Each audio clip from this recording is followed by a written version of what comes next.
இன்றே டவுன்லோட் செய்து உங்கள் ஃபேவரட் ஷோக்களை என்ஜாய் பண்ணுங்க.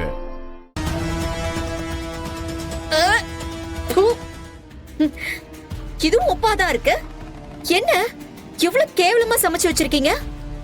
இதை எப்படி விருந்துன்னு சாப்பிட சொல்றீங்க?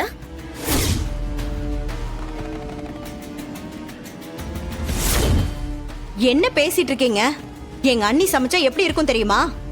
ஆமா ஆமா, உன் அண்ணியோட சமையல் லட்சணத்தை டேஸ்ட் பண்ணி பார்த்துட்டு அப்புறமா பேசுமா. அண்ணே அண்ணே, என்னம்மா? அந்த கலெக்டரை கொஞ்சம் கூட்டிட்டு வாங்க. இதுக்குதான் தெரிஞ்சவங்களுக்கு எல்லாம் கான்ட்ராக்டா கொடுக்க கூடாதுன்னு சொல்றது. அவங்க தலைவர் பொண்ணு பொண்டாட்டின்னு ஆர்டர் கொடுத்துட்டாங்க. ஆனா ஒரு பதார்த்தத்தை கூட வாயில வைக்க முடியல. என்னம்மா, என்ன சத்தம் போட்டுட்டு இருக்கீங்க? நான் ஒன்னும் சத்தம் போடல சார். எப்படி சமைக்கிறாங்கன்னு பாக்கலான்னு வந்தேன். டேஸ்ட் எப்படி இருக்குன்னு செக் பண்ணா எல்லாமே உப்பா இருக்கு. தலைவர் பொண்ணுன்னு சமையல் ஆர்டர் கொடுத்திருக்காங்க. இதுக்குதான் அனுபவம் இருக்கிறவங்க கிட்ட ஆர்டர் கொடுக்கணும்னு சொல்றது. இந்த சாப்பாட்டையா மந்திரிக்கும் ஊர் மக்களுக்கும் போட போறீங்க? ஊர் பெரியவங்க வேற இருக்காங்க. அவங்க எல்லாம் நல்ல சாப்பாடு சாப்பிட வேண்டாமா?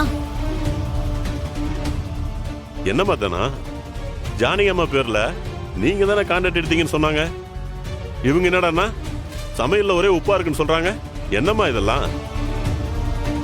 ஐயா, இப்பதான் எல்லாத்துலயும் உப்பு போட்டோம். இன்னும் அத கிண்ட கூட இல்ல. இவங்க திடீர்னு வந்து ருசி பாக்குறேன்னு சொல்லி உப்பா இருக்குன்னு சொல்றாங்க. இன்னும் கொஞ்ச நேரத்துல எல்லாமே தயாராயிடும். அப்ப நீங்களே சாப்பிட்டு பார்த்து சொல்லுங்க.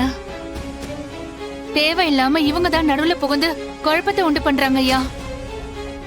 ஏமா, யாருமா உங்களை சூப்பர்வைஸ் பண்ண சொன்னாங்க?